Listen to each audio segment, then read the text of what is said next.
4 girls. That was her, this is me. Who like to sing. And I'm very silly. Oh my God! Living out a classic teen fantasy, Dream is the prefab girl group of the moment. Their album, It Was All a Dream, debuted at number 6, the highest entry for a female pop group since the Spice Girls. Dream's rise seemed completely out of left field, as was their choice of record label and Svengali. Whoa, you know, 4 white girls on Bad Boy? And Dream acquired an edge, and Puffy picked up a softer side, just in time for his makeover as the more approachable P. Diddy. No matter what you do, he's never gonna be with you. Into what he's got, and that's me. He loves me, he loves you not. Their straight-ahead lyrics are striking a chord with teen girls who see themselves in their music. They're not trying to be more sexy than they are. They're not talking about, like, deep, dying love and, like, all of these ridiculous love ballads. They've been through too much to be idealistic.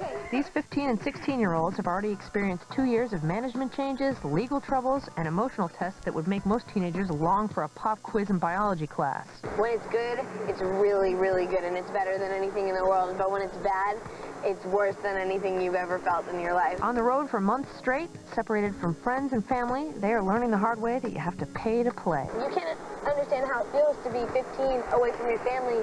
I know I have the option to go home. We all do, but at the same time, I know how much my dream means. To think it all started with an 800 number. I'm like, hey, Mom, we're going to Hollywood. It's not going to stop us. These girls are really talented. Right now, we're going through a little bit of a rough time. I was 13 years old, and I was really immature, bored, and I saw the number on the TV, 100 Be a Star. I dialed it up immediately without thinking, and when my mom got home, I'm like, hey, Mom, we're going to Hollywood. While the audition was for a television commercial, the talent scout saw something special in Ashley and recommended she try another audition, coincidentally being held that night. It was for a girl group.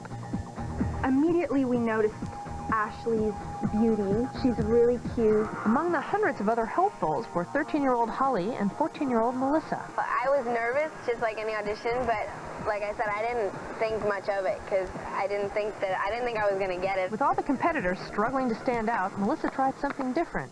I was in cheerleading at the time, and I had like a little cheer thing that I did, and I just made it more dancey. It worked, and the girls made the cut. Along with fourth member Alex Chester, the group was originally called First Warning. The group really meshed, and they became friends instantly. Producers hired to develop their sound were not exactly overwhelmed. When they came to audition for my partner and I, like, they're literally in the, in the studio, like, could it be true? I'm so in love with you. And I'm like, okay, as a routine, that's how they were, But when they sung individually, you see this passion from a 14-year-old little girl. It was kind of like, yo, like, this is a dream. The girls felt that Burns could take them in new directions and fired agent Judy Fontaine, who auditioned them. Under new management, the group changed its name to Dream and replaced a member with Holly's friend Diana. But despite their promise, nobody wanted to sign Dream. Everybody was scared of the girl band thing. With the rise of boy bands in the late 90s, the idea of a girl group seemed stale. But one enterprising label executive saw an opportunity. I was just really so impressed because they were so small and they were so young. I was like, wow, these girls are really talented. He gave us like a big long talk afterwards about how he runs Bad Boy and everything. So we're thinking, okay, it's a good sign. He's taking his time. The girls thought they finally made it, but Puffy wasn't going to make it that easy. And then the last thing he said to us was, well, best of luck to you guys. And that, that just kind of threw us. Fun-loving Puffy was just joking around. He signed them on the spot and molded their debut album on Bad Boy. Days before it was released, their ex-agent filed a lawsuit over who deserves credit and who should get paid. Without Fontaine Music Management, there would never have been a group called Dream. The lawsuit is pointless. She did not come up with the name Dream. A group's name has nothing to do with anything. No involvement with production on the album. We also can't take credit for a group that we worked very hard to find and to develop. Concerning whatever lawsuit there is and stuff, it's not going to do anything to our careers. It's not going to stop it. Amidst the debate over who controls them, the girls of Dream came of age and discovered a sense of independence. The music that we're making is music we wanted to make and we created as a group. No one gave it to us and said, you sing it this way, you sing it that way, this is your sound. On a roll, the girls made the startling decision to part ways with manager Kenny Burns. who is not happy.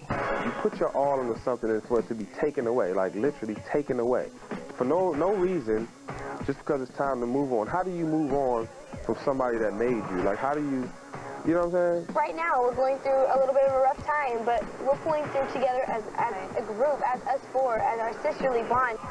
Pulling together got a lot easier when Dream's first single, He Loves You Not, soared to number 2.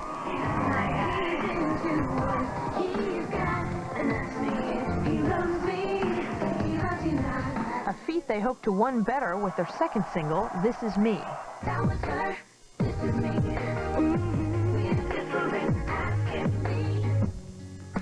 Through all the turbulence, Dream's bond grows stronger. And no matter where, this road takes us, I know that in 5 years, in 10 years, in 20 years, the four of us